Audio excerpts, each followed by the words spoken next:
भारत को मंदिर का देश यूं ही नहीं कहा जाता।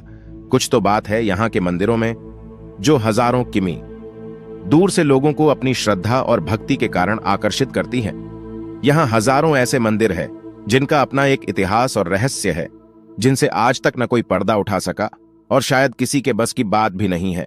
इन्हीं में से एक है आंध्र प्रदेश में स्थित तिरुपति बालाजी मंदिर। अगर आप चैनल पर नए हैं तो इस तरह की रोमांचक जानकारी के लिए चैनल को सब्सक्राइब जरूर करें। आंध्र प्रदेश के चित्तूर जिले में तिरुमला पर्वत पर स्थित यह मंदिर भारत के सबसे प्रमुख व पवित्र तीर्थ स्थलों में से एक है। इसके अलावा यह भारत के सबसे अमीर मंदिरों में से एक भी है। चमत्कारों व रहस्यों से भरा हुआ यह मंदिर न सिर्फ भारत में बल्कि पूरे विश्व में जाना जाता है। इस मंदिर के मुख्य देवता श्री वेंकटेश्वर स्वामी हैं, जो स्वयं भगवान विष्णु के अवतार माने जाते हैं और तिरुमाला पर्वत पर अपनी पत्नी पद्मावती के साथ निवास करते हैं। मान्यताओं के मुताबिक जिन भक्तों की मनोकामनाएं पूरी हो जाती है, वे मंदिर में आकर वेंकटेश्वर स्वामी को अपना बाल समर्पित दान करते हैं। दक्षिण में होने के बावजूद इस मंदिर से पूरे देश की आस्था जुड़ी है। यह प्रथा आज से नहीं बल्कि कई शताब्दियों से चली आ रही है, जिसे आज भी भक्त काफी श्रद्धापूर्वक मानते आ रहे हैं। इस मंदिर की खासियत यह है कि यहाँ न सिर्फ पुरुष अपने बाल का दान करते हैं, बल्कि महिलाएं व युवतियां भी भक्ति भाव से अपने बालों का दान करती हैं। पौराणिक किंवदंती के अनुसार प्राचीन समय में भगवान तिरुपति बालाजी की मूर्ति पर चींटियों ने बांबी बना ली थी, जिसके कारण वह किसी को दिखाई नहीं देती थी। ऐसे में वहां रोज एक गाय आती और अपने दूध से मूर्ति का जल अभिषेक कर चली जाती। जब इस बात का पता गाय मालिक को चला तो उसने गाय को मार दिया, जिसके बाद मूर्ति के सिर से खून बहने लगा।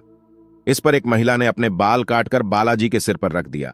इसके बाद भगवान प्रकट हुए और महिला से कहा, यहां आकर जो भी मेरे लिए अपने बालों का त्याग करेगा, उसकी हर इच्छा पूरी होगी।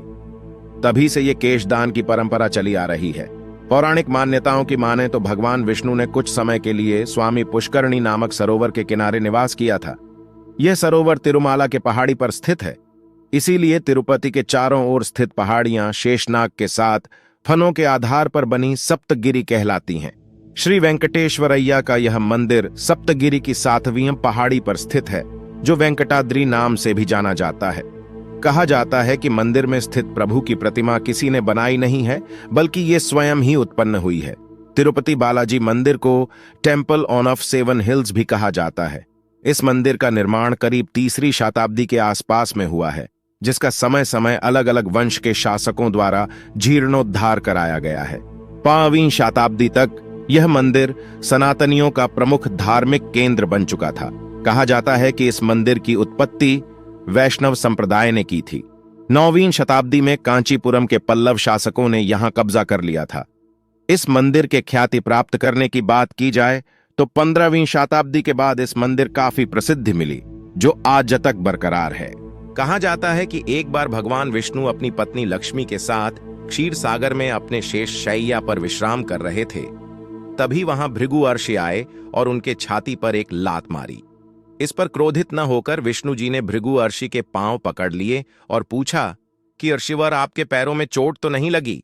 लेकिन लक्ष्मी जी को अर्षि का यह व्यवहार पसंद नहीं आया और वे क्रोधित होकर बैकुंठ छोड़कर चली गई और पृथ्वी पर पद्मावती नाम की कन्या के रूप में जन्म लिया।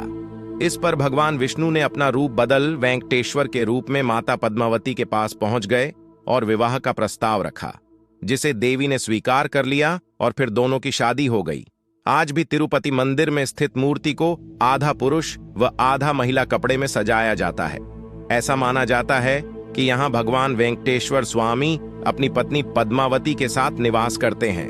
तिरुपति बालाजी मंदिर में चढ़ने वाला प्रसाद, यह मंदिर दक्षिण भारतीय वास्तुकला और शिल्प कला का अद्भुत उदाहरण है। इस मंदिर से 23 किमी दूर एक गांव है, जहां बाहरी व्यक्तियों का जाना वर्जित है। यहाँ पर लोग बहुत ही नियम और संयम के साथ रहते हैं। मान्यता है कि बालाजी को चढ़ाने के लिए फल, फूल, दूध, दही और घी सब इसी गांव से आता है।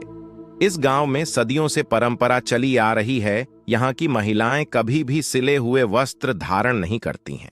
तिरुपति बालाजी मंदिर के बारे में महत्वपूर्ण तथ्य, मंदिर के गर्भगृह में प्रवेश करते ही दाईं ओर एक छड़ी रखी है। जिसको लेकर कहा जाता है कि बालाजी की मां उसी छड़ी से उनकी पिटाई करती थी। पिटाई के दौरान ही उनकी ठुड्डी पर चोट लग गई थी, जिस पर उनकी मां ने उस चंदन का लेप लगाया था जो प्रथा के रूप में आज भी चली रही है। मंदिर की मूर्ति में वेंकटेश्वर स्वामी खुद निवास करते हैं और इसीलिए मूर्ति के सिर पर लगे बाल असली है, जो कभी आपस में उलझते नहीं और मुलायम बने रहते हैं। मूर्ति पर कान लगाकर सुनने पर समुद्री लहरों की ध्वनि सुनाई देती है और मूर्ति में भी हमेशा नमी बनी रहती है। मंदिर में एक दिया है जो कई शताब्दियों से निरंतर जलता आ रहा है। रहस्यमयी बात यह है कि इस दीपक में न तो कभी तेल डाला जाता है और न कभी घी। गर्भगृह में प्रवेश करने पर मूर्ति मध्य में स्थित दिखाई देती है, लेकिन गर्भगृह के बाहर से देखने पर मूर्ति गर्भगृह में दाईं ओर स्थित दिखाई देती है। वेंकटेश्वर स्वामी की मूर्ति पर पचाई कपूर लगाया जाता है। विज्ञान की माने तो पचाई कपूर लगाने से पत्थर कुछ समय बाद छटक जाता है, लेकिन वर्षों से तिरुपति बालाजी को यह कपूर लगाया जा रहा है, लेकिन आज भी मूर्ति एकदम सुरक्षित है। हर गुरुवार को तिरुपति जी का चंदन श्रृंगार किया जाता है और जब यह चंदन लेप हटाया जाता है तो मूर्ति के हृदय के पास माता लक्ष्मी छवि उभर आती है। ऐसी मान्यता है कि माता लक्ष्मी बालाजी में ही समाहित है, इसीलिए प्रतिदिन मूर्ति के श्रृंगार के समय नीचे धोती और ऊपर साड़ी पहनाई जाती है। तिरुपति बालाजी की मूर्ति एक काले पत्थर से बनी है जो देखने एक जीवंत मूर्ति दिखाई देती है। गर्भगृह का वातावरण काफी ठंडा रखा जाता है, उसे बावजूद मूर्ति पर पसीने की बूंद उभर आती है। मान्यता है कि बालाजी को अत्यधिक गर्मी लगती है, जिससे उनकी पीठ भी हमेशा नम रहती है। तिरुपति बालाजी मंदिर में वीआईपी दर्शन। अगर आप तिरुपति बालाजी मंदिर में वीआईपी दर्शन करने की सोच रहे हैं तो इसके लिए आपको सबसे पहले मंदिर की आधिकारिक वेबसाइट https://www.tirumala.org पर जाना होगा और सामान्य जानकारी देकर लॉगिन करना होगा, जिसके स्पेशल एंट्री में जाकर जिस दिन दर्शन करना हो वहां से उस तिथि का चयन कर लें। इसके लिए आपको 300 रुपये प्रति व्यक्ति देने होंगे और अगर साथ में प्रसाद के रूप में लड्डू लेने की सोच रहे हैं तो प्रति लड्डू के पीछे आपको 50 रुपये अलग से देने होंगे।